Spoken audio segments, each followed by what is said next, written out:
Jinho Park stood in his small auto repair shop and looked around with tired eyes. The clock on the wall showed 7:45 p.m. He had been working since 6 in the morning and his body ached all over. His hands were covered in grease and oil. His back hurt from bending over car engines all day. But the worst pain was in his heart when he thought about his bills. The shop was not doing well. In fact, it was doing very badly. Jinho owned the small garage in a quiet neighborhood where not many people lived anymore. Most families had moved away to find better jobs in other parts of the city. The ones who stayed did not have much money. They fixed their old cars themselves or just stopped driving. Jinho walked to his small desk in the corner of the shop. Papers covered every inch of it. Bills, and more bills. Electric company, water company, equipment suppliers, the bank. Everyone wanted money. Everyone needed to be paid. And Jinho did not have enough. He picked up the red envelope from the landlord. Rent was due in 3 days. He opened it even though he knew what it said. $2,000. He had only $800 in his bank account. His stomach twisted into a knot. The phone rang. Jinho jumped. He picked it up quickly, hoping it was a customer with a big job. Instead, it was the equipment company. His lift machine had broken last month. They had fixed it. Now they wanted their money. $1,500. Jinho promised to pay next week.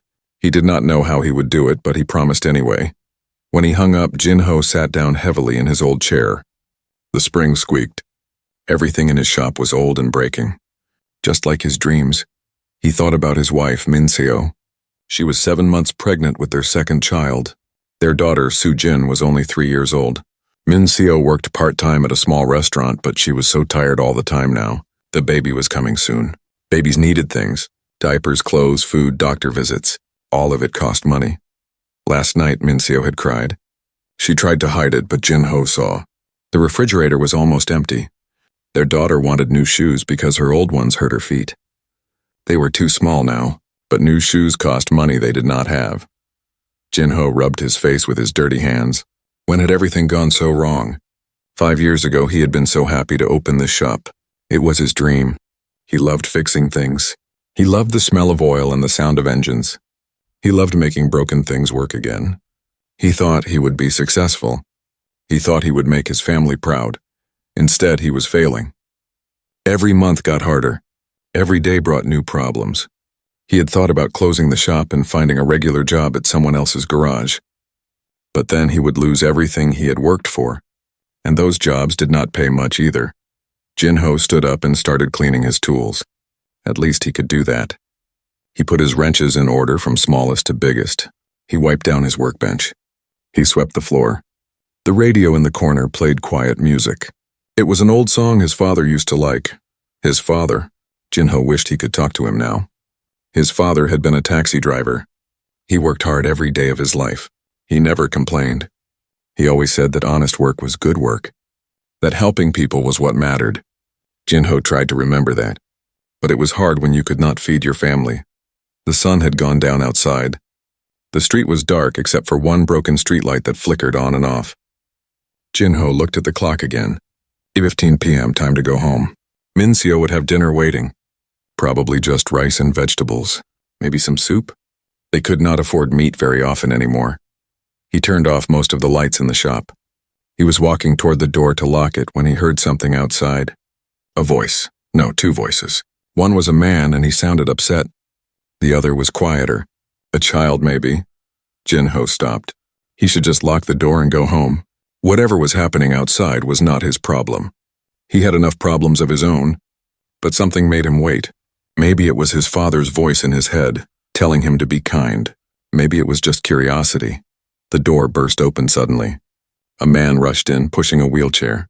In the wheelchair sat a young boy, maybe 7 or 8 years old. The man's face was red and sweating. His eyes were wide with worry. The boy looked scared and uncomfortable. "Please," the man said, breathing hard. "Please, can you help us? I know this is a car shop, but please. My son's wheelchair is broken. I don't know where else to go." Jinho looked at them. The man wore simple clothes, jeans, and a plain shirt. They were clean but old. The boy's shoes were worn at the toes. The wheelchair was tilted to one side. One wheel looked completely jammed and would not turn. Part of the metal frame was bent. "I'm sorry," Jinho started to say. "I fix cars." I don't know anything about wheelchairs. Please, the man said again. His voice cracked. We're visiting from out of town. We have an important doctor appointment tomorrow morning. Early. All the medical supply stores are closed now. I've called everyone. No one can help until Monday. That's 3 days from now. My son Lucas, he can't walk without support. If his wheelchair doesn't work, we'll miss the appointment. It took us 6 months to get this appointment. Jin-ho looked at the boy. Lucas stared back at him with big dark eyes. The boy did not say anything, but Jin-ho could see the hope in his face, and the fear that this stranger would say no like everyone else probably had. Jin-ho thought about his own daughter. What if she needed help someday? What if she was sick or hurt, and someone had the power to help but chose not to? How would that feel? He looked at the pile of bills on his desk. He looked at the clock. He thought about Min-seo waiting at home. He thought about his empty bank account and all the money he owed. He thought about how tired he was and how much he did not want to stay at the shop one more minute. Then he looked back at Lucas in the broken wheelchair. Okay, Jin-ho heard himself say. Let me take a look at it. The relief on the man's face was instant. Thank you. Thank you so much. I'm David Chen. This is my son Lucas. Jin-ho nodded. I'm Jin-ho. But I need to be honest with you. I've never fixed a wheelchair before. I might not be able to help. Just trying is more than anyone else has done, David said quietly. Thank you for trying. Jin-ho pushed his tiredness aside and rolled up his sleeves. He had no idea what he was getting into. He had no idea this one decision would change his entire life. All he knew was that a father needed help, and a little boy needed his wheelchair fixed. Sometimes that was enough reason to try. Jin-ho looked at the wheelchair carefully. It was more damaged than he first thought. The front left wheel would not turn at all. Something inside the wheel hub was broken or stuck. The frame that held the wheel had a deep bend in it. The brake on the right side hung loose, connected by only one bolt, and there were cracks in the support bars that held the seat. This was not a simple fix. This was serious damage. Lucas watched Jin-ho with quiet eyes. The boy did not complain or cry, even though Jin-ho could see he was uncomfortable sitting in the tilted, broken chair. David stood nearby, his hands moving nervously.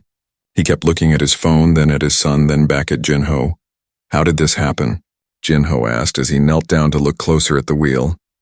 David let out a long breath. We were crossing the street. A car came around the corner too fast. I had to jerk the wheelchair up onto the curb. We went up hard and Lucas's chair hit the edge wrong. The wheel caught and we both fell over. The chair landed on its side with Lucas still in it. Jin-ho looked up quickly. Is he hurt? Did you take him to a hospital? We went to urgent care right away, David said. Lucas is okay. Just some bruises. Nothing broken. But the wheelchair took all the impact. It saved him from worse injuries. Jin-ho nodded and looked back at Lucas. You're a brave kid. Lucas gave a small smile. It was the first expression Jin-ho had seen on the boy's face. Dad fell too. He scraped his hands, catching me. Jin-ho noticed the bandages on David's palms for the first time. This father had protected his son. Jin-ho understood that. He would do the same for his daughter without thinking twice. Okay, Jin-ho said, standing up. I need to move Lucas out of the chair so I can work on it. Is there somewhere he can sit? David looked around the shop. Can he sit in a regular chair? He needs back support. Jin-ho brought over his desk chair. It was old but sturdy with a high back. David carefully lifted Lucas out of the wheelchair. The boy was light, too light for his age. His legs were thin and did not move normally. David set him gently in the desk chair and positioned him so he would not slide. Lucas adjusted himself and nodded. I'm good. Jin-ho pulled the wheelchair over to his workbench where the light was better. He turned it upside down to look at the underneath. The damage was even worse than he thought. The axle connecting the wheel was bent. Not just a little bent. Seriously bent. The brake mechanism had broken screws, and the frame had stress cracks that meant the metal had been weakened. He did not say any of this out loud. No need to worry them more. David came over to stand beside Jin-ho. Is it fixable? Jin-ho was quiet for a moment. An honest answer would be that this wheelchair needed professional repair. Maybe even replacement. The damage was extensive. It would take hours of work. He would need to use materials from his shop. Materials he had paid money for and could not easily replace. Materials he needed for paying customers. But then he thought about the doctor appointment. 6 months waiting. That must be an important specialist. Maybe someone who could help Lucas walk better or feel less pain. Missing that appointment could mean waiting another 6 months. Or longer. Jinho made his decision. Yes, he said. It's fixable. But it's going to take a while. Maybe a few hours. Maybe more. I have to basically rebuild parts of this. David's shoulders sagged with relief. I'll pay whatever it costs. How much do you think? Jinho shook his head. Let me work first. We'll talk about payment after. Right now, I need to focus on fixing this properly. The truth was, Jinho did not want to think about money right now. If he thought about how much this would really cost, about how he could not afford to work for free, about how Minseo was waiting at home, he might stop. So he decided to just start working and worry about everything else later. He called Minseo. She answered on the third ring. I'm going to be late, Jinho said. I'm sorry. Something came up. A father and his son need help. There was silence on the other end. Then Minseo sighed. How late? I don't know. Maybe midnight. Maybe later. I really am sorry. Another silence. Okay, be careful. I love you. I love you too. Jinho hung up and felt guilty. Minseo had not complained, but he heard the tiredness in her voice. She was probably tired of being alone in the evenings. Tired of him always working. Tired of their whole situation. He pushed the guilt aside and got to work. First, he had to remove the damaged wheel completely. The bolts were stuck tight. He used penetrating oil and let it soak in while he examined the frame. The bend in the frame was going to be the hardest part. If he tried to bend it back and did it wrong, the metal might snap completely. Then the wheelchair would be ruined. Jinho decided to heat the metal first to make it more flexible. He used his torch carefully, heating just the bent section until it glowed slightly red. Then he used his vise and a rubber mallet to slowly, gently work the bend out. He checked it constantly, comparing it to the other side of the frame. David watched him work but stayed quiet. That was good. Jinho needed to concentrate. Behind them, Lucas spoke up. What are you doing now? Jinho glanced back. I'm fixing the part that holds your wheel. It got bent when you fell. I'm making it straight again. Why did you heat it up? Lucas asked. Metal is easier to bend when it's hot. If I tried to bend it cold, it might break completely. Heat makes it more flexible. Like putting butter in the microwave, Lucas said. Jinho smiled. Exactly like that. You're smart. Lucas seemed to glow at the compliment. I like science. I watch videos about how things work. Engineering videos. My favorite is about bridges and how they're built. Is that what you want to be when you grow up? Jinho asked, still working on the frame. An engineer? Maybe if I can. I want to design things that help people like me. Better wheelchairs. Or maybe something that could help people walk who can't walk now. Jinho stopped working for a second and looked at Lucas. The boy stared back at him with serious eyes. Eyes that held big dreams despite a body that did not work the way he wanted it to. You can do it, Jinho said firmly. If you want it bad enough and work hard enough, you can do anything. David made a soft sound, almost like a laugh, but sad. Jinho glanced at him and saw tears in the man's eyes. David quickly wiped them away and looked down at his phone. Jinho went back to work. He managed to straighten the frame. It was not perfect, but it was good. Straight and solid. Next, he tackled the wheel hub. The bearings inside were crushed and rusted. He did not have wheelchair bearings, but he had some that were close to the right size from an old motorcycle part. He carefully installed them, making sure everything turned smoothly. Hours passed. Jinho worked steadily, stopping only to drink water and wipe the sweat from his face. The shop was hot from the torch and from the lack of air conditioning. He never turned on the AC anymore because electricity was expensive. David tried to help at first, handing Jinho tools and holding parts. But mostly he just watched, checking his phone every few minutes. Jinho noticed the phone was old. The screen had a crack across it. David's clothes were clean but worn at the edges. His shoes had been resoled at least once.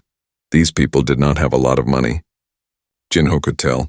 He knew the signs because he lived with those signs every day.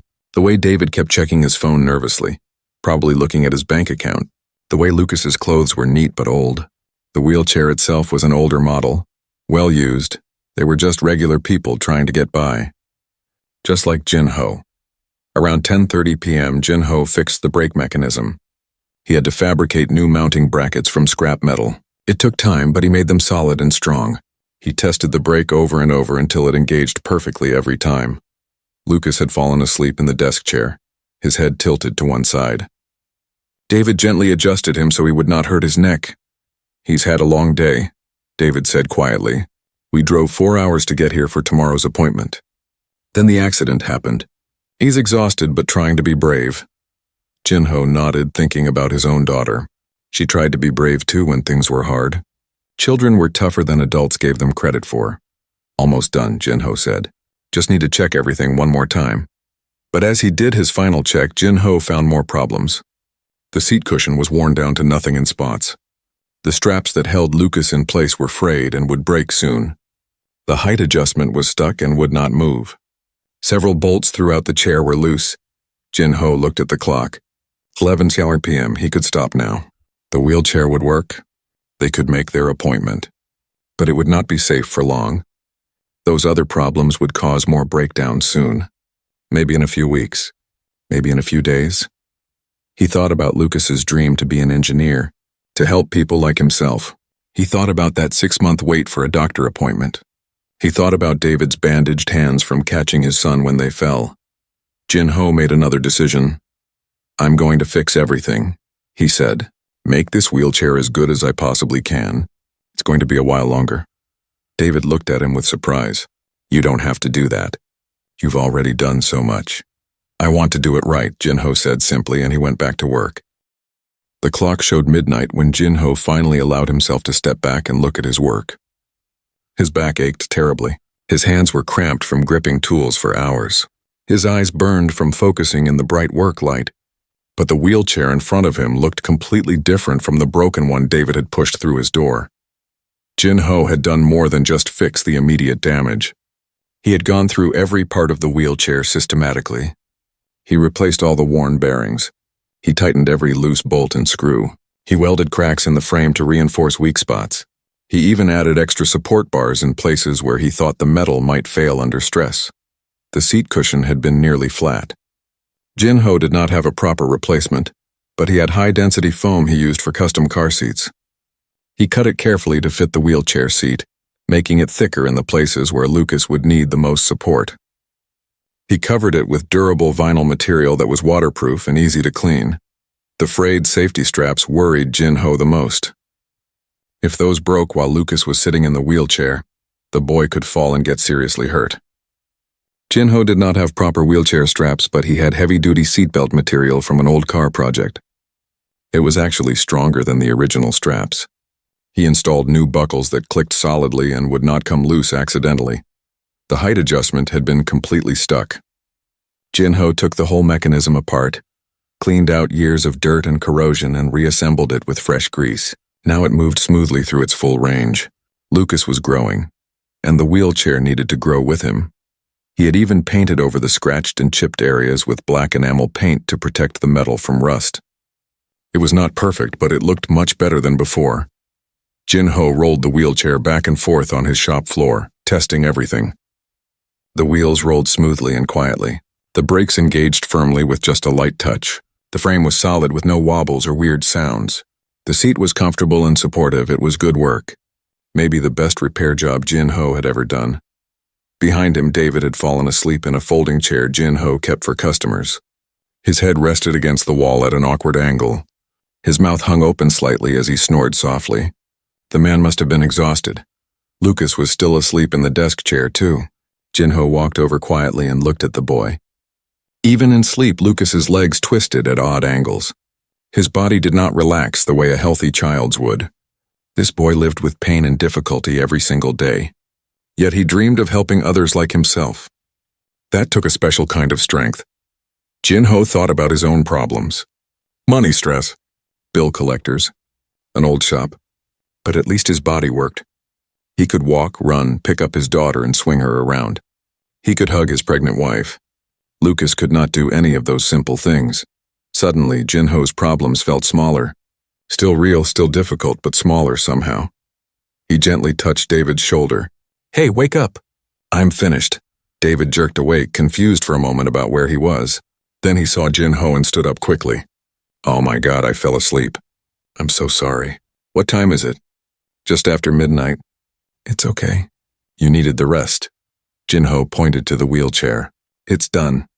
David walked over to the wheelchair and stared at it. His mouth opened in surprise. He reached out and touched it carefully like he could not believe what he was seeing. He rolled it back and forth. He tested the brakes. He ran his hand over the new seat cushion. I don't understand. This is not just fixed. This is better than it was when we bought it new 3 years ago. Jinho shrugged, feeling embarrassed. I wanted to do it right. I found some other problems while I was working, so I fixed those too. The straps were dangerous. They needed replacing. David sat down suddenly in the wheelchair himself, even though he was too big for it. He put his face in his hands. His shoulders started shaking. Jinho realized the man was crying. I'm sorry, David said, his voice breaking. I'm sorry. It's just been such a hard day. Such a hard year, really. And you've been so kind. A complete stranger, and you've been kinder than most of our friends and family. I don't know how to thank you. Jinho felt uncomfortable. He was not good with emotions or crying. It's okay, really. I'm just glad I could help. David wiped his eyes and stood up from the wheelchair. He took a deep breath and seemed to pull himself together. How much do I owe you? And please, I want you to charge me a fair price. Don't go easy on me. You've worked for hours. You've used your materials. You deserve to be paid properly. This was the moment Jinho had been avoiding. The money conversation. He had known it was coming, but he still was not ready for it. He thought about the actual cost. The materials alone were worth at least $300. The foam, the vinyl, the bearings, the paint, the welding rods, the metal for the brackets. Then there was his time. 6 hours of skilled labor. If he charged his normal shop rate, that would be another $500, $800 total. That was fair. That was what he should charge. Jinho looked at David. The man stood there in his worn clothes with his cracked phone and bandaged hands. He had called Jinho kind, but Jinho did not feel kind. He felt calculating. He was trying to figure out how much money he could get from this man. But then Jinho noticed David's shoes again. The soles were worn thin. The leather was cracked. These were shoes someone wore because they could not afford new ones yet. Jinho had shoes just like them at home. He thought about Lucas sleeping peacefully, dreaming his dreams of being an engineer. A boy who wanted to help others despite his own struggles. Jinho made up his mind. $40, he said. David blinked. What, $40? For the parts I used. No charge for the labor. That's crazy, David said firmly. You worked for 6 hours. You can't work for free? I'm not working for free. I'm charging $40. Jinho, please. I can pay more. I want to pay more. This is worth hundreds of dollars. Jinho shook his head. No, $40. That's my price. Take it or leave it. David looked at him with wide eyes. Why? Why would you do this? Jinho thought about the question. Why was he doing this? His bank account was almost empty. His bills were piled high. His wife was pregnant. His daughter needed new shoes. He was probably being stupid, foolish, irresponsible. But then he thought about his father who drove a taxi for 30 years and never made much money, who always helped people who needed rides even when they could not pay, who told Jinho that being a good man was more important than being a rich man. Because it's the right thing to do, Jinho said simply. Your son needed help. I could help. That's enough reason. David's eyes filled with tears again. He pulled out his wallet and took out 2 $20 bills. His hands shook as he handed them to Jinho. Thank you, David said, his voice thick with emotion. You have no idea what this means. No idea. Jinho took the money, $40. He had just worked for 6 hours for $40. He could have made more money flipping burgers at a fast food restaurant. Minseo was going to be upset. No, she was going to be more than upset. She might even be angry. But Jinho did not feel bad. Somehow he felt lighter than he had in months. David wrote down Jinho's shop information on a piece of paper.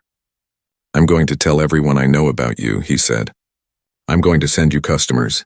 I promise. You deserve good things happening to you. Jinho smiled but did not believe it would happen. People always said things like that when they were grateful. But they forgot later. They went back to their normal lives. That was okay. Jinho did not help Lucas expecting anything in return. They carefully moved Lucas back into his wheelchair. The boy woke up slightly and smiled when he felt the new, comfortable seat. It's so much better, he mumbled sleepily. "Thank you, Jinho," David said one more time as they prepared to leave. He shook Jinho's hand firmly. "Seriously. Thank you." Jinho watched them go, David pushing Lucas's wheelchair down the dark street toward where their car was parked. The wheelchair rolled smoothly and quietly. No more squeaks or wobbles. Just smooth, solid movement. Jinho locked his shop door and turned off the lights. He walked to his old truck and sat in the driver's seat for a moment before starting the engine. His whole body ached. He was exhausted, and he had just given away 6 hours of work for basically nothing. But as he drove home through the empty streets, Jinho did not feel regret. He felt something else, something he had not felt in a long time. He felt proud of himself. When Jinho got home, it was almost 1 in the morning. The apartment was dark except for a small light in the kitchen. Minseo sat at the table waiting for him. She had made rice and soup, but it was cold now. She looked tired and sad. "I'm sorry I'm so late," Jinho said quietly, not wanting to wake Sujin. "Tell me it was worth it," Minseo said. "Tell me you at least made good money tonight." Jinho pulled the $40 from his pocket and put it on the table. 2 crumpled $20 bills. There was a little boy, Jinho started to explain. His wheelchair was broken. His father was desperate. They have a doctor appointment tomorrow that they waited 6 months to get. I couldn't charge them more. "They don't have money. We don't have money either." Minseo's voice rose. She stood up from the table. "Jinho, we don't have money." The Ren. The next morning, Jinho woke up with every muscle in his body aching. He had only slept 4 hours and his back felt like someone had been hitting it with a hammer, but he dragged himself out of bed anyway. The shop had to open. Bills did not stop coming just because he was tired. Minseo was already up making breakfast for Sujin.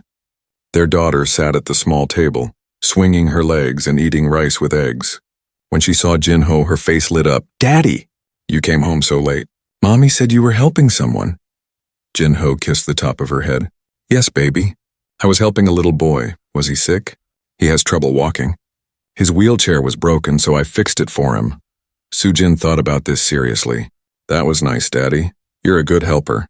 Jinho looked at Minseo. She avoided his eyes and focused on cooking.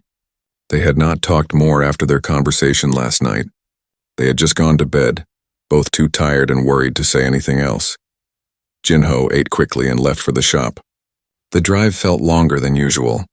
Dark clouds covered the sky, and rain started falling halfway there. Rain was bad for business. People did not bring their cars in for repairs when it was raining unless it was an emergency. When he got to the shop, water was leaking from the roof in 3 places. Jinho had known about the leaks for months but could not afford to fix them. He put buckets under the drips and listened to the steady plink, plink, plink of water hitting metal. The morning passed slowly. No customers came. Jinho tried to work on his own truck, which needed an oil change, but he could not focus. His mind kept going back to the $40 on the kitchen table. The disappointed look on Minseo's face. The bills that needed paying. Around noon, his phone rang. It was the bank. His loan payment had bounced. There was not enough money in his account. They were charging him a $35 fee for insufficient funds. Did he want to make a payment over the phone? Jinho said he would come to the bank tomorrow. He hung up and put his head in his hands. Now he had even less money than before. The $40 he earned last night did not even cover the bounce fee he just got charged. The afternoon was the same. No customers, just rain and leaking roof and dark thoughts. Jinho thought about calling the predatory lender he had been avoiding. The one who charged crazy interest rates but would give money to anyone. Desperate people who had no other options. Was he desperate enough yet? Almost, maybe tomorrow. The next day was not better. One customer came in with a flat tire.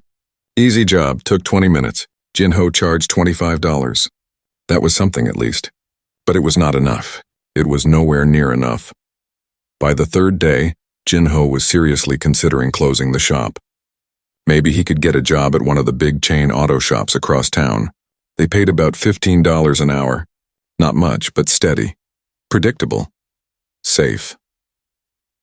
That afternoon, the landlord showed up. Mr. Kim was a short, round man who owned several buildings in the neighborhood.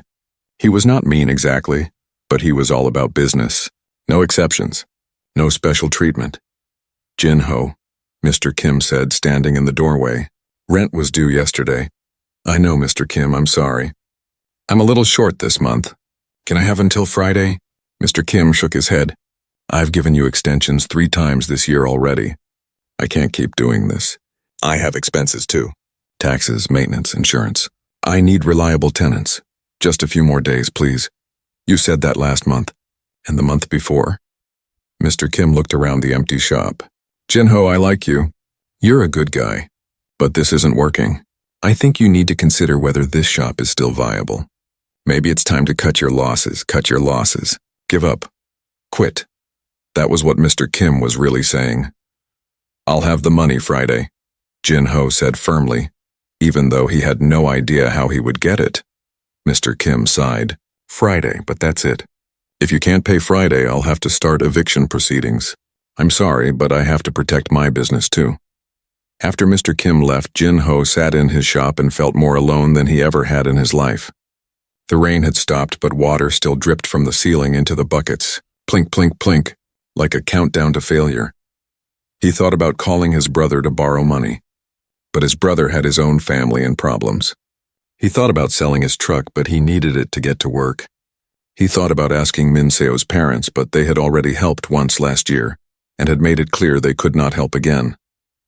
There were no good options. Only bad ones and worse ones.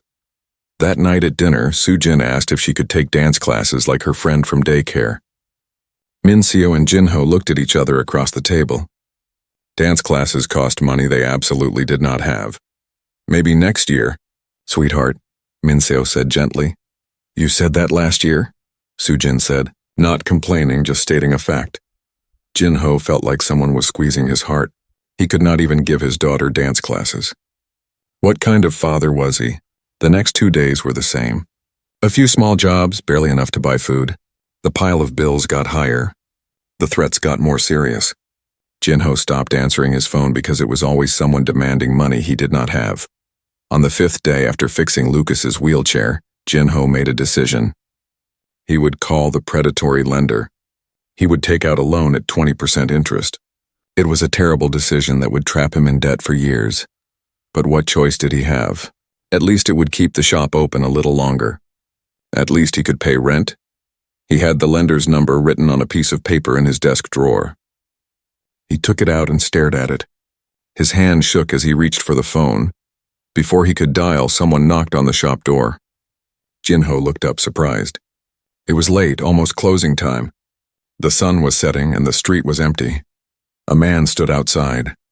Jin-ho could not see his face clearly because the light was behind him. The man knocked again, more insistently. Jin-ho walked to the door and opened it. Then he stopped in shock. It was David Chen, Lucas's father. But he looked completely different. Last time David had been wearing old jeans and a plain shirt. Now he wore an expensive-looking dark suit with a crisp white shirt and blue tie. His shoes were polished and new. He carried a leather briefcase that probably cost more than Jin-ho made in a month. Behind him was a sleek black luxury car, the kind Jin-ho had only seen in magazines. A driver stood beside it waiting. Jin-ho, David said, smiling. I'm glad I caught you. Do you have a few minutes to talk? Jin-ho was so confused he could barely speak. David, You look. What happened? David glanced down at his suit. Yes, I suppose I look a bit different than last time. May I come in? Jin-ho stepped aside automatically, still trying to process what he was seeing. David walked into the shop and looked around. His eyes took in the leaking roof, the buckets of water, the old equipment, the bills on the desk. I wasn't completely honest with you, David said, turning to face Jin-ho. When we met, I didn't lie, but I didn't tell you everything either. I don't understand, Jin-ho said. David set his briefcase down on the workbench. My full name is David Chen. I'm the CEO of Chen Industries. We manufacture computer components and electronics. Maybe you've heard of us? Jin-ho had heard of Chen Industries. Everyone had. They made parts for computers, phones, and machines. They were huge, international, worth billions of dollars. You're that David Chen? Jin-ho said slowly. But you said you were wearing... I thought you didn't have much money. I was traveling incognito, David explained. Lucas and I were visiting medical specialists, and I didn't want media attention or special treatment. I wanted to be treated like a normal father with a son who needs help. I wanted doctors to evaluate Lucas honestly, not give him special treatment because his father is wealthy. So you were wearing regular clothes on purpose, testing people? No, David said firmly. Not testing. Just living normally for once. Being anonymous. And then Lucas's wheelchair broke and we needed help. I came to you as just another father desperate to help his son. And you... David's voice got thick with emotion. You helped us without hesitation, without knowing who I was or how much money I had. You worked for 6 hours and barely charged me anything. Jinho felt embarrassed. I just did what anyone would do. No, David said. That's where you're wrong. Most people don't do what you did. Most people, when they see a broken wheelchair and a disabled child, they look away. They say it's not their problem. They say they don't have the skills or the time. Or they do help, but they charge huge amounts because they know the father is desperate. David walked closer to Jinho. Do you know what happened to us the day before we came to you? Lucas's wheelchair broke in a parking lot. We went to 3 auto shops asking for help. The first one said no immediately. The second one looked at it and said it would cost $600 and take a week. The third one laughed at us and said they don't fix toys. Jinho felt angry on their behalf. That's terrible. David opened his briefcase and took out an envelope. I owe you a proper payment. Jinho's heart jumped. Maybe there was a few $100s in that envelope. Maybe enough to pay rent. Maybe enough to get through another month. David held out the envelope. Jinho arrived at the restaurant 10 minutes early. He could not help it. He had been too nervous and excited to wait any longer. The address David gave him led to an upscale breakfast place in the nice part of the city. Jinho had driven past it many times but never imagined going inside. It was the kind of place where business people made deals and rich people had casual lunches. Jinho looked down at his clothes. He had worn his best outfit, but his best was still just clean work pants and a button-up shirt that Minseo had ironed carefully that morning. Everyone else walking into the restaurant wore expensive suits and designer dresses. He felt out of place like a fish trying to climb a tree. A young woman at the front desk smiled at him. Good morning. Do you have a reservation? I'm meeting David Chen, Jinho said, feeling awkward. He might have made the reservation. The woman's smile got bigger. Oh yes, Mr. Chen is already here. Follow me, please. She led Jinho through the restaurant to a private room in the back. David sat at a table near a large window that looked out onto a garden. He stood up when he saw Jinho and reached out to shake his hand warmly. Jinho, right on time. Please sit down. Order whatever you want. Breakfast is on me. Jinho sat down and looked at the menu. The prices made his stomach hurt. $22 for eggs, $30 for pancakes. This one meal cost more than he usually spent on groceries for 3 days. Don't worry about the prices, David said, reading his expression. Seriously, order what looks good. Jinho ordered scrambled eggs and toast, the cheapest thing on the menu, even though David told him not to worry. Old habits were hard to break. David ordered something fancy that Jinho could not even pronounce. While they waited for their food, they made small talk. David asked about Minseo and Sujin. Jinho asked about Lucas. The boy was doing well, David said. The new treatment was already showing small improvements. He had more strength in his legs. The doctors were optimistic. That's wonderful, Jinho said sincerely. Lucas is a special kid. Smart too. He told me he wants to be an engineer. David's face lit up. He talks about you constantly. About how you explained everything you were doing. How you treated him like he was intelligent. Not like a poor disabled child who couldn't understand things. You have no idea how rare that is. Most people either ignore Lucas completely or talk to him like he's 5 years old even though he's 8. He deserves respect like anyone else, Jinho said simply. Exactly. David leaned forward. And that's why I want to talk to you about my proposal. Because you see value where others don't. You see potential. You solve problems creatively. Those are exactly the qualities I need. The food arrived. Jinho tried to eat slowly and politely, even though he was nervous and wanted to hear what David had to say. David continued while cutting his food. I've spent the last week thinking about that night you helped us. About the skills you showed. You took something completely outside your area of expertise and figured out how to fix it. You didn't just do the minimum. You rebuilt that wheelchair better than new. You thought about what Lucas needed, not just what was broken. Jinho did not know what to say, so he just listened. Chen Industries is very successful at what we do, David said. Computer components, electronics, technical parts. We're good at it. But I've been wanting to expand into a new field for years, medical equipment. Specifically, accessibility technology.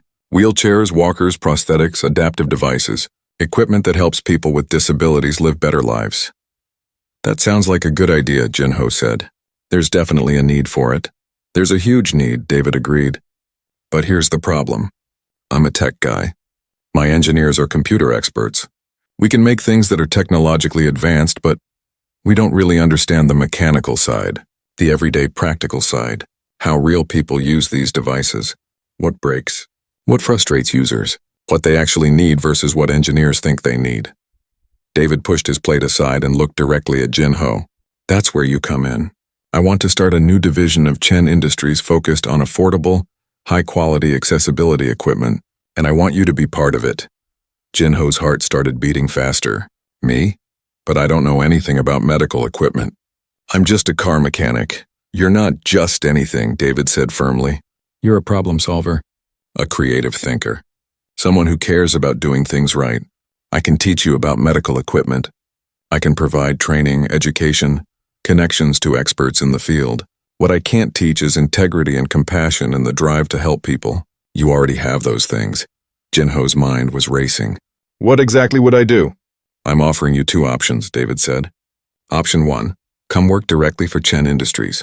I'll create a position for you as head of mechanical innovation for the new accessibility division. Good salary, full benefits, company car.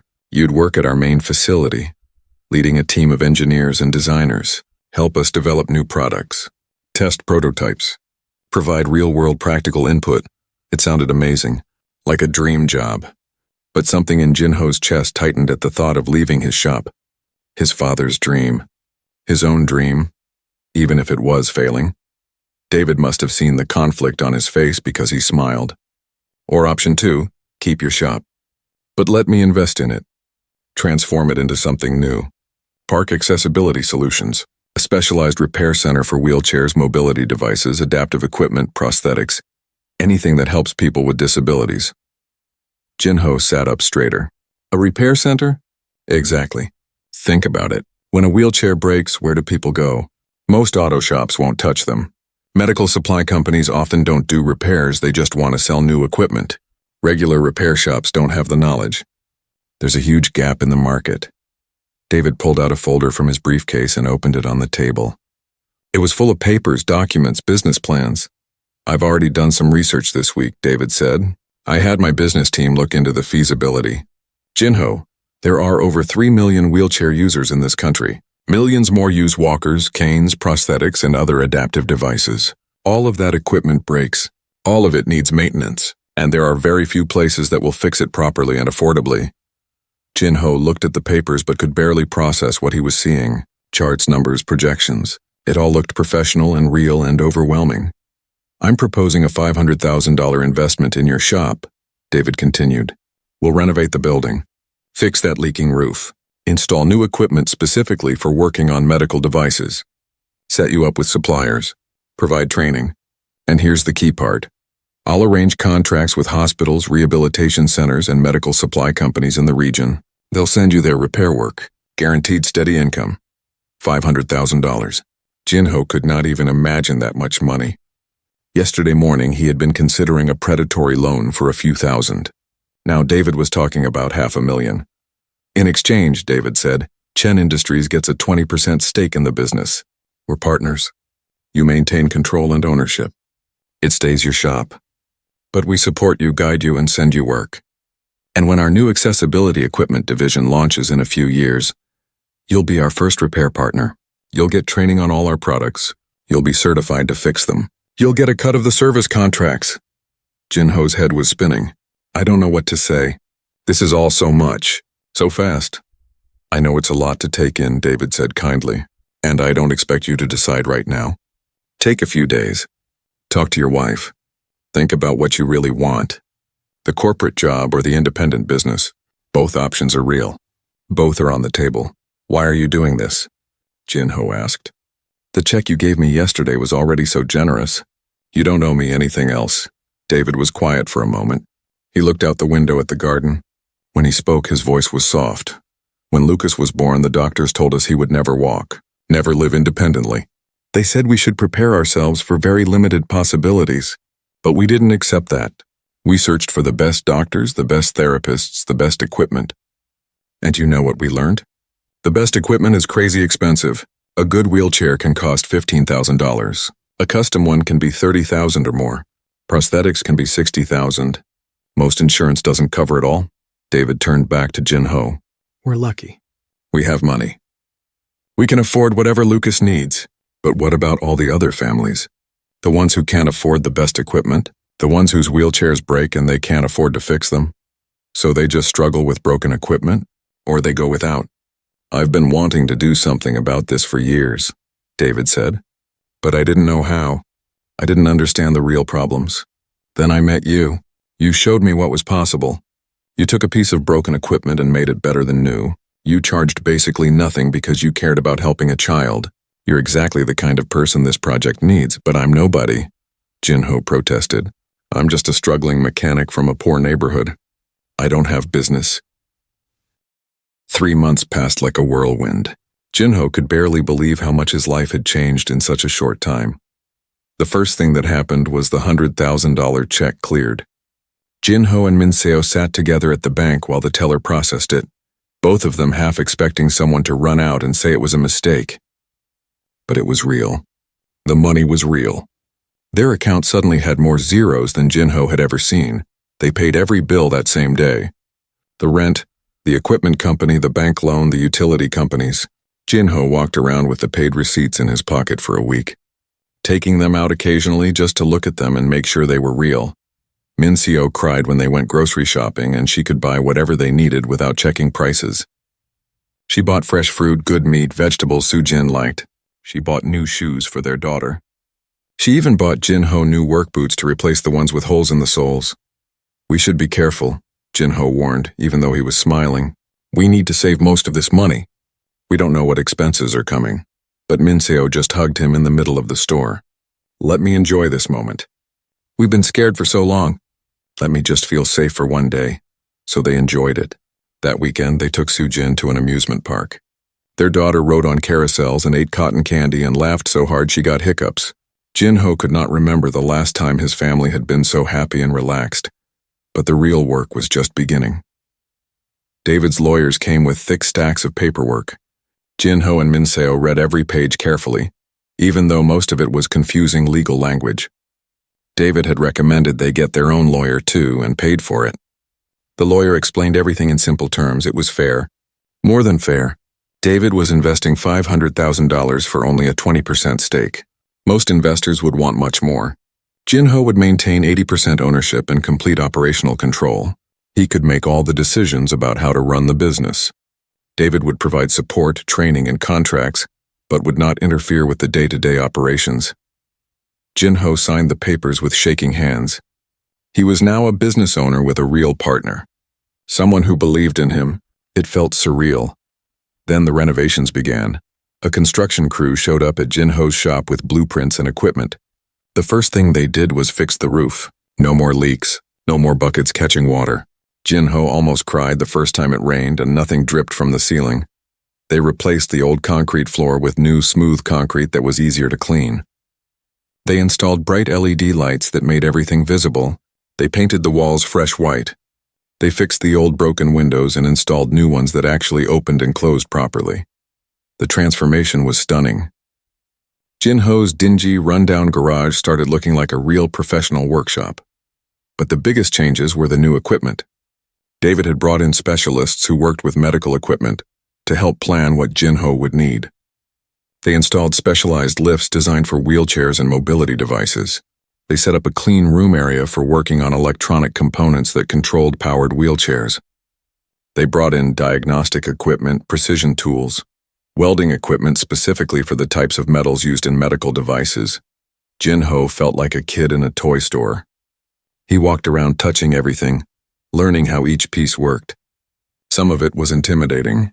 He had never used diagnostic computers before or precision measuring instruments. But he was determined to learn. David arranged for training.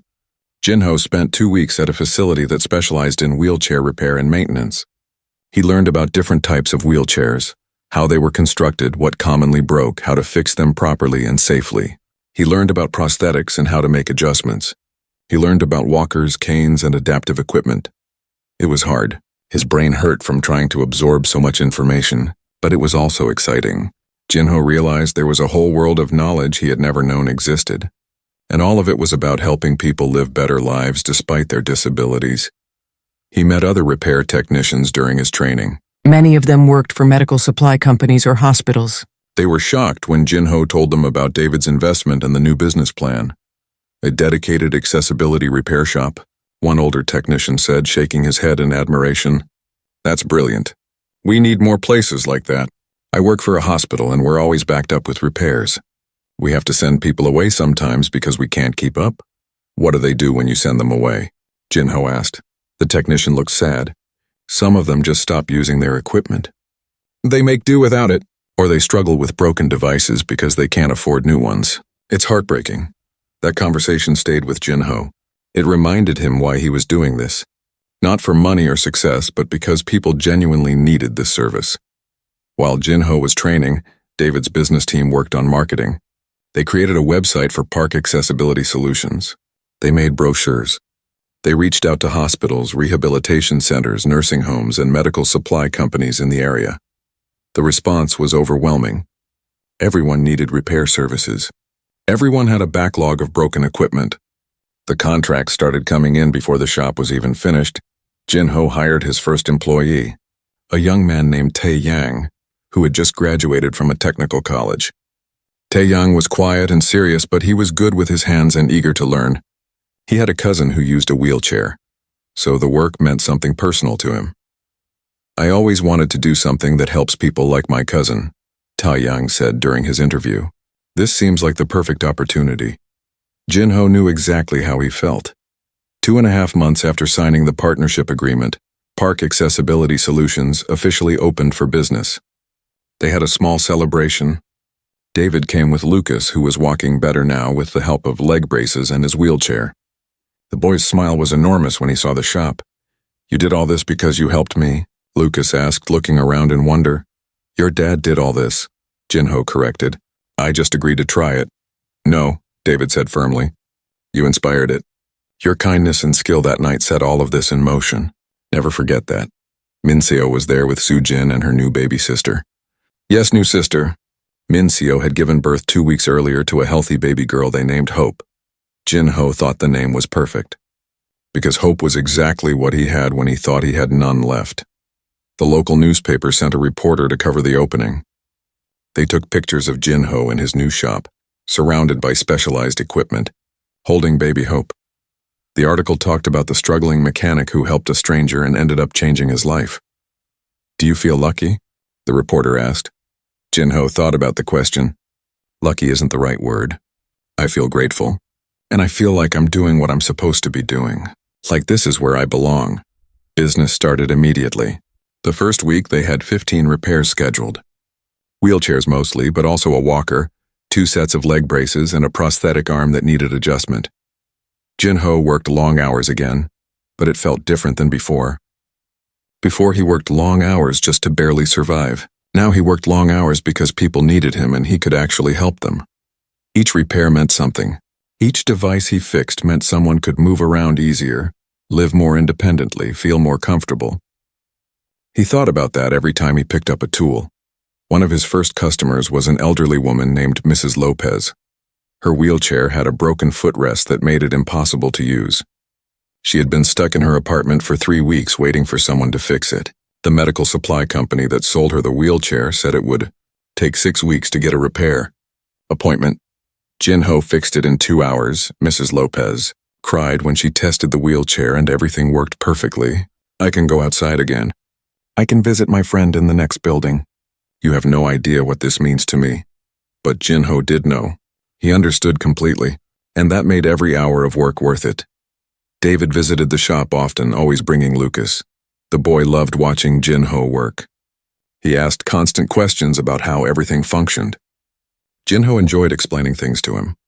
Lucas had that rare quality of being genuinely curious and actually listening to the answers. One afternoon, Lucas rolled his wheelchair up to Jinho's workbench where Jinho was adjusting a motorized wheelchair's control system. "Can I ask you something?" Lucas said. "Of course." Jinho put down his tools and looked at the boy. It was a good question, an important question. "Because it was the right thing to do," Jinho said simply. "You needed help." "I could help." That was enough reason. "But you had your own problems, your own bills to pay. Helping us cost you something." "That's true," Jinho admitted. "I was struggling. I almost said no because I was too tired and too worried about money. But then I looked at you and I thought about my own daughter. I thought about what if she needed help someday and someone had the choice to help or not. I hoped they would choose to help." Lucas nodded slowly, processing this. "So you helped because you value." 6 months after Park Accessibility Solutions opened, Jinho stood in his shop early one morning and realized he needed more help. The business was growing faster than he had expected. Much faster. What started as 15 repairs the first week had grown to over 40 repairs per week. The phone rang constantly. People drove from hours away because they heard about the shop. Hospitals and rehabilitation centers sent steady streams of equipment. The contracts David had secured were all active and more kept coming. It was good. Amazing, actually. But Jinho and Taeyang could not keep up. They were working 12-hour days and still falling behind. People had to wait weeks for appointments. Jinho hated making people wait. He remembered Mrs. Lopez being stuck in her apartment for 3 weeks. He did not want that happening to others because his shop was too busy. He called David to discuss expanding. "I think you need at least 2 more technicians," David said. "Maybe 3. And you might need a bigger space soon. Have you thought about that?" Jinho had thought about it. The shop was feeling cramped. But moving felt scary. This building was his father's shop. It held memories and history. Could he really leave it? "What if we expand the current building?" David suggested. "The lot next door is empty. We could buy it, tear down the fence, and build an addition, keep the original shop intact but add on." Jinho loved that idea. Honor the past while growing into the future. Over the next month, they made it happen. David's company bought the empty lot next door. Architects drew up plans. Construction crews started work. They would double the shop's size, adding more workstations, a dedicated area for electronic diagnostics, and even a small waiting room for customers. Meanwhile, Jinho hired 3 more people. A technician named Young Soo who had experience working with prosthetics. A young woman named Ji Woo, who was brilliant with electronics and programming for powered wheelchairs. And an office manager named Sung Min who handled scheduling, billing, and customer service so Jinho could focus on repairs. The team worked well together. Everyone shared the same goal: help people as quickly and affordably as possible. Jinho made sure of that during interviews. He did not want people who were just looking for a paycheck. He wanted people who cared. One day, an older man came into the shop pushing a wheelchair that looked like it had been through a war. The frame was bent. The wheels wobbled. The seat was held together with duct tape. But most concerning was the man himself. He looked exhausted and defeated. "Can you fix this?" he asked Jinho. "My wife uses it. She has MS. We've been to 3 places already. They all said it's too damaged, we should just buy a new one. But we can't afford a new one. We can barely afford food." Jinho looked at the wheelchair. It was bad. Really bad. Honestly, those other places were probably right. A new wheelchair would make more sense than trying to repair this one. But Jinho thought about his own struggles not so long ago. When everything was breaking and he had no money to fix it. The fear and helplessness of that situation. "Leave it with me," Jinho said. "I'll see what I can do." "How much will it cost?" the man asked nervously. "Let me assess the damage first, then we'll talk about cost. But I promise I'll work with you. We'll figure something out." Jinho spent 3 days on that wheelchair. It became a challenge, a puzzle. How much could he salvage? What needed complete replacement? He worked on it during breaks between other jobs, staying late after everyone else went home. He could not save everything. The frame needed major welding and reinforcement. Both wheels needed replacement. The seat required complete rebuilding. But slowly, piece by piece, the wheelchair came back to life. When it was finished, Jinho had essentially rebuilt it from the ground up. It looked nothing like the broken thing the man had brought in. It was solid, safe, and functional. The man came back to pick it up. Jin-ho told him the cost, $200. The actual cost in parts and labor was closer to $800. Jin-ho knew that. But he also knew this man could not pay $800. And this man's wife needed her wheelchair. The man's eyes filled with tears. $200? That's all? That's all. God bless you, the man said, shaking Jin-ho's hand so hard it hurt. You've saved us. My wife has been stuck in bed for 2 weeks. This means everything. After the man left, Tae-yang approached Jin-ho. Boss, you lost money on that job. You know that, right?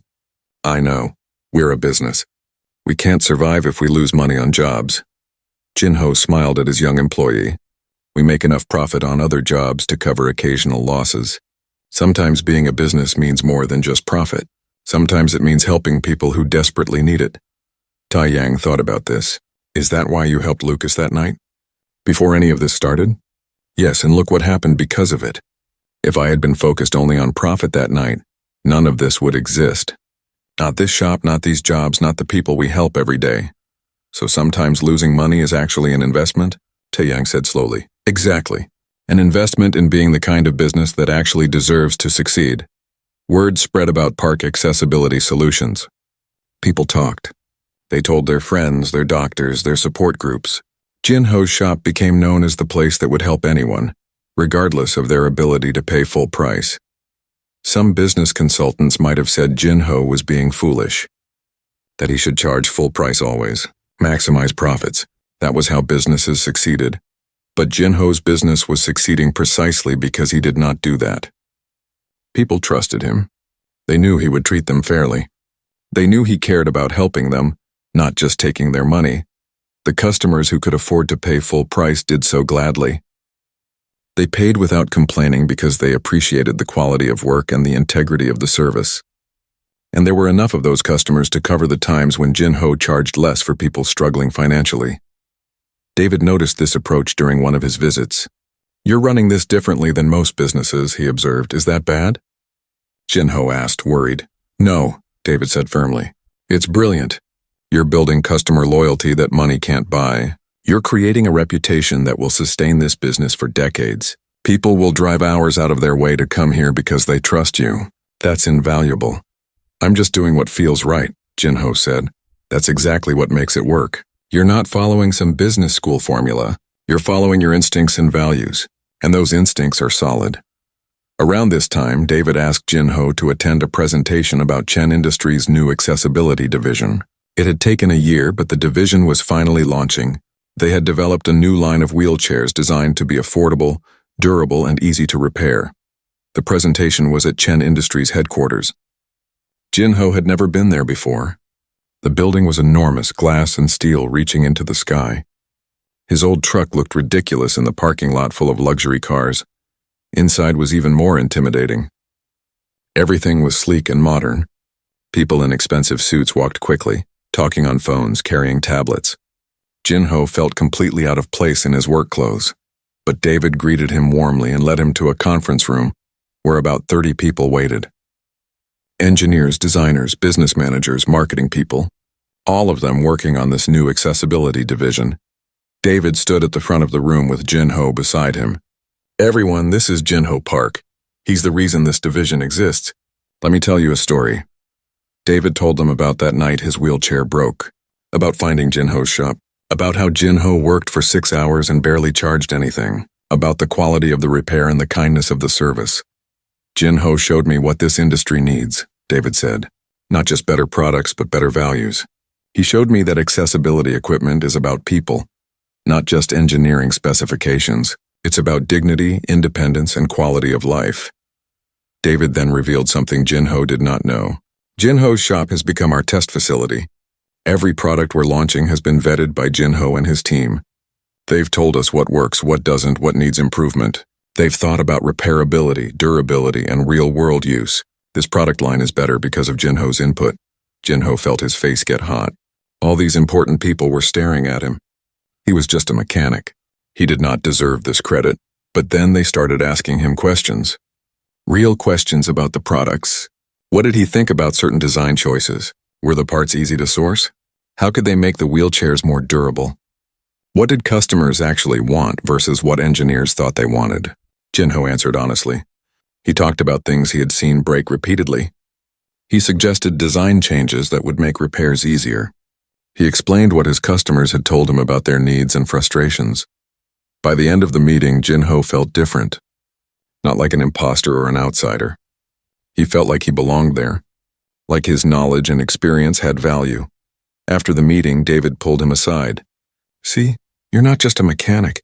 You're a consultant, an expert, a key partner in this entire operation. I never thought of myself that way, Jinho admitted. Start thinking of yourself that way. You've earned it. That night, Jinho told Minseo. 1 year after that life-changing night, Jinho received an invitation to a special event. David was hosting a gala to launch the Chen Industries Accessibility Foundation.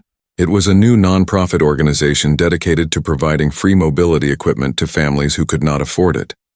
The invitation said, "Formal attire required." Jinho panicked. He owned exactly one suit, and it was the same one he wore to his wedding 8 years ago. It barely fit anymore. Minseo took him shopping. She was walking better now after the pregnancy, and baby Hope was healthy and happy at 6 months old. They found a nice suit that Jinho could actually afford now. Not expensive designer clothing like David probably wore, but respectable and professional. The night of the gala, Jinho felt nervous. The event was at a fancy hotel downtown. When they arrived, Minseo looked beautiful in a simple dress and Jinho felt proud walking in with her. But he also felt out of place surrounded by wealthy donors, business executives, and important people. Then he saw Lucas. The boy was standing near the entrance with David, greeting guests. But Lucas was not sitting in his wheelchair. He was standing, supported by leg braces and crutches, but standing, walking slowly with David's help, but walking. Jinho stopped in his tracks. Tears immediately filled his eyes. Lucas saw him and smiled broadly. "Jinho, look! I'm walking." Jinho rushed over, not caring about the fancy people watching. He knelt down to Lucas's level. "You're amazing. This is incredible." "The treatment my doctor recommended is working," Lucas said proudly. "I still need my wheelchair sometimes when I'm tired. But I can walk short distances now. My doctor says I might be able to walk without crutches in another year." David put his hand on Jinho's shoulder. If we had missed that appointment, Lucas might not have gotten into the treatment program. They only take a limited number of patients. "You made this possible." "You made it possible," Jinho corrected. "I just fixed a wheelchair." "You did much more than that," David said seriously. "But come on, let me show you something." David led Jinho and Minseo into the main ballroom. It was decorated beautifully with banners and displays showing the work of the new foundation. But what caught Jinho's attention was a large photo wall with pictures of people using mobility equipment. In the center was a photo Jinho recognized. It was Lucas, sitting in his wheelchair the night Jinho fixed it. Someone had taken a picture before they left the shop. Jinho had never seen it before. Below the photo was a plaque that read, "The Lucas Chen Accessibility Fund," named in honor of a young boy whose broken wheelchair led to a mission. Inspired by the kindness of one mechanic who chose to help, Jinho stared at the plaque, unable to speak. "The foundation is starting with $5 million, David said quietly. "We're going to provide free wheelchairs, walkers, prosthetics, and other equipment to families who can't afford them. We're also funding research into better, more affordable accessibility technology, and we're creating a network of repair shops like yours around the country that will provide affordable service." $5 million? Jinho whispered. "To start. I plan to donate more each year. This is my legacy, our legacy, what we started together that night." Minseo squeezed Jinho's hand. She was crying too. During the gala, David gave a speech about the foundation. He told the story of meeting Jinho. He explained how one act of kindness had inspired an entire charitable organization. He introduced Jinho to the crowd and asked him to stand. Hundreds of people applauded. Jinho stood awkwardly, not knowing what to do with his hands, feeling his face turn red. But through the embarrassment, he felt something else. Pride. Not in himself necessarily, but in what all of this had become, in how much good was going to come from it. After the speech, people came up to Jinho all night. They shook his hand. They thanked him. They told him stories about family members who needed mobility equipment, but could not afford it. They said the foundation would change lives.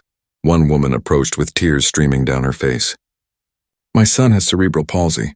He's been using a broken wheelchair for 8 months because we can't afford a new one. I just applied for help from the foundation. They said he'll have a new wheelchair within 2 weeks. Thank you. Thank you so much.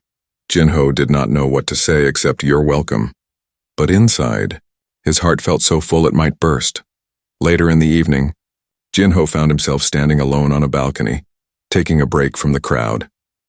The city lights spread out below him. Somewhere out there was his shop, Park Accessibility Solutions. Tomorrow morning he would go there and fix wheelchairs and help people just like always. David joined him on the balcony. Overwhelming, isn't it? Very, Jinho admitted. I keep thinking this can't be real. That I'll wake up and still be in my old failing shop with bills I can't pay.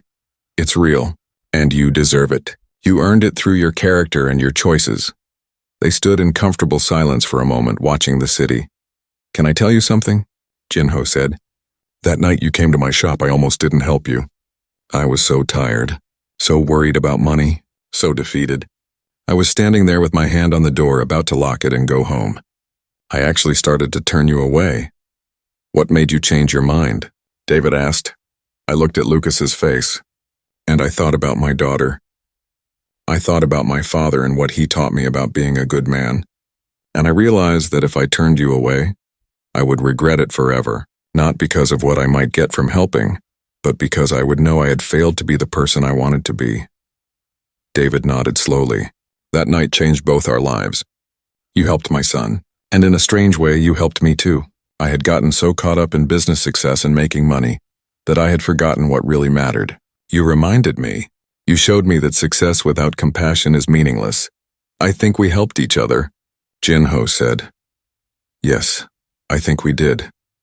They went back inside where Minseo was talking with Lucas. The boy was back in his wheelchair now, tired from walking earlier, but his face was bright and happy. Jinho, Lucas called out. Come here. I want to show you something. Lucas pulled out a tablet and showed Jinho a 3D design. I'm learning CAD software. Computer-aided design. I'm designing my own wheelchair.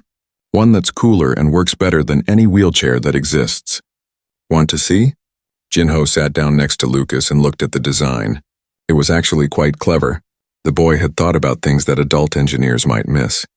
Ways to make the wheelchair more functional for someone who actually used one every day. This is really good, Jinho said honestly.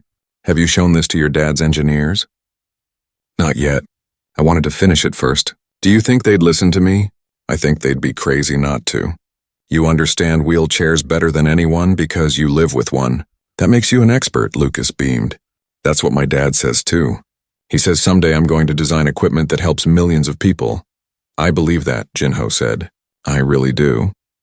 And watching Lucas's excited face as he explained his design ideas, Jinho knew it was true.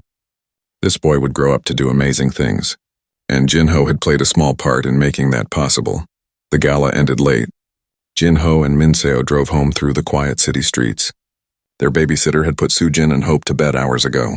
The apartment was peaceful and dark. They changed out of their fancy clothes and checked on their sleeping daughters. Sujin had one arm thrown over her head, dreaming whatever little girls dream about. Hope slept in her crib, making tiny snoring sounds. Jinho and Minseo stood together in the doorway, watching their children sleep. We're lucky, Minseo whispered.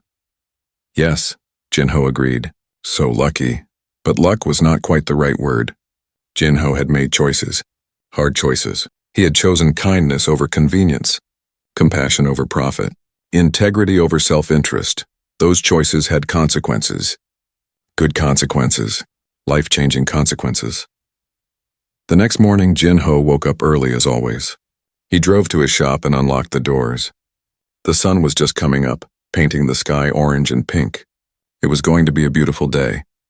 The shop was quiet before his employees arrived. Jinho walked through it, touching the equipment, remembering when this place was falling apart. When the roof leaked and the lights flickered and he could barely afford to keep it open. Now it was thriving, professional, successful. But more than that, it was meaningful. Every day they helped people. Every repair meant someone could move around easier, live more independently, feel more dignity. The first customer of the day arrived right at opening time. A young woman with her father, bringing in a wheelchair that needed a brake adjustment. Simple job. 20 minutes of work. Jinho greeted them warmly and got to work. As he adjusted the brake mechanism, he thought about his journey. From struggling mechanic to successful business owner, to consultant for a major corporation, to inspiration for a charitable foundation. This was what it was all about. Not the fancy galas or the big investments or the recognition. Just this, helping people, one person at a time, one repair at a time, one act of kindness at a time. The young woman tested her wheelchair and smiled. Perfect. Thank you so much. You're welcome, Jinho said. That's what we're here for. After she left, Taeyang arrived for work. Then Youngsu and Jiwoo and Sungmin. The team assembled, ready for a